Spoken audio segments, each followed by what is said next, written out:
Hey everybody, Max here coming to you from a wonderful microbiome conference in Hollywood, Florida, where I bump into the one and only William Davis, MD. He's a cardiologist and he wrote the book Wheat Belly, which many of you have read, I'm sure. I wasn't expecting to meet him, but I just couldn't help but pick his brain. So you've written this book that many people have read.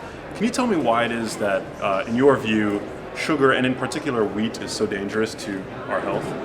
Well, you know, Max, lots of people who've read Wheat Belly didn't really know that the entire collection of ideas where we reject wheat and grains from our diet got their start with my efforts to give people a better tool to gain control over heart disease, coronary disease, heart attack, bypass surgery, all those kinds of things. But you won't know that if you rely on this crude, outdated test called cholesterol testing. That's something we should have given up 50 years ago.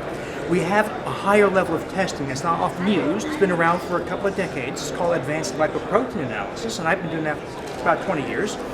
If you do that in people with heart disease, you quickly learn that high cholesterol is not the cause for heart disease. It is an excess of small LDL particles.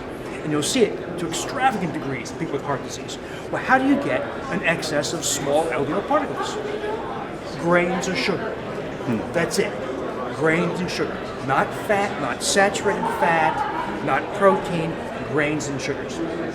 So that's why I began taking grains and sugars out of people's diet. And I picked the worst of all, right? There's many different kinds of grains like millet and sorghum, but I picked on the most dominant, most common, most popular, and the most offensive, which is modern high-yield semi-dwarf wheat. And you take it out, and that's when we saw all these incredible things that I did not expect, Max. I did not expect to see people's rheumatoid arthritis go away. I didn't expect people to be able to throw away 4 inhalers for their asthma. I didn't expect chronic sinus infections, seborrhea, psoriasis, lupus. I did not expect to see this entire constellation of health change to occur just from my little efforts to reduce the expression of small LDL particles in people with coronary disease. Wow, that's amazing. So what is it about wheat? I mean, why is wheat so deleterious to our lipid profile? You know, I started with this notion that it was the cause for an excess of small LDL. But you know, that was really just the tip of the iceberg. It does do that. You'll recognize the effects of wheat and grains on a standard cholesterol panel. You won't see the small LDL, of course, because you don't measure it. Right. But you'll see its accompanying patterns. You'll see the low HDL. You'll see the high triglycerides.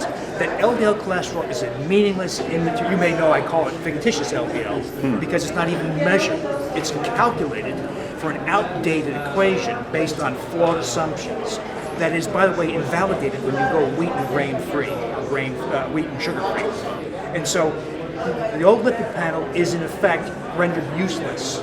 So I tell people you really have to do this in more advanced life. It's not that tough. Right. It's not that expensive. You just have to have a doctor who's willing to do this.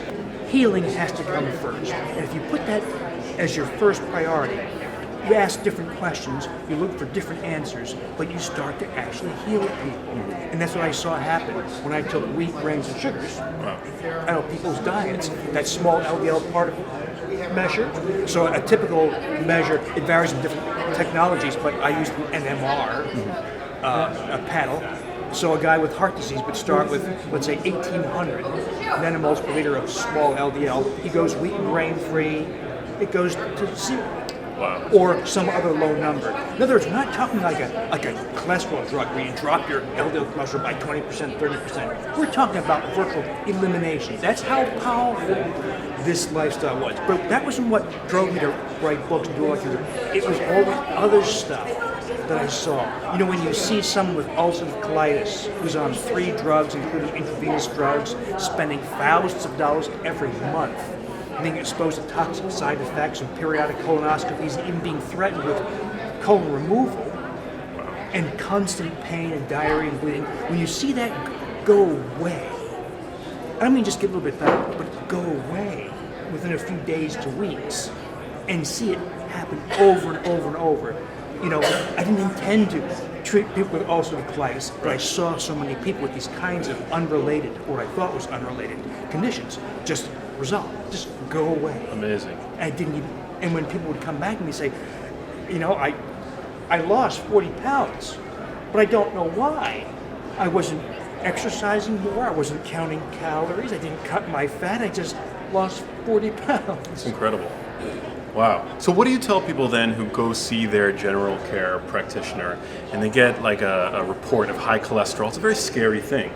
What should they then go and ask their cardiologists and doctors before filling that statin prescription that so many people just will do out of the fear of having high cholesterol and being a ticking time bomb for a heart attack? You know, the cholesterol issues are among the more complex also, and it's the area where we've been inundated with so much misinformation because that world of cardiology, the world of cholesterol, is so filled with profit. You know, the world of statins at $23 billion a year, every year, enterprise. And so there's a great motivation to push this stuff on an unsuspecting public and to trump up the reasons for taking them. You know, in the defense of that industry, I think there's a small proportion of people who actually do benefit from those drugs. But I don't think the average person benefits at all. In fact, I think there's a great health price paid for taking those drugs, including increased diabetes.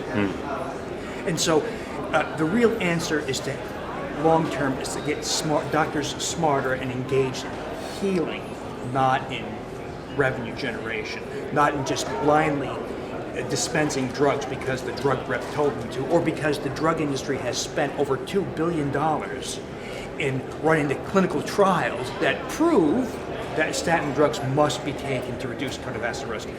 It is an incredible house of cards of misinformation. The tragedy is the better information has existed for over 20 years, but it's just not trickling down because there's no profit in it. So that's why I say this has to be about the health of people, healing first. It cannot be about profit. Amen to that. Dr. Davis, thank you so much for your time. Sure thing, Max. How can viewers learn more about your work?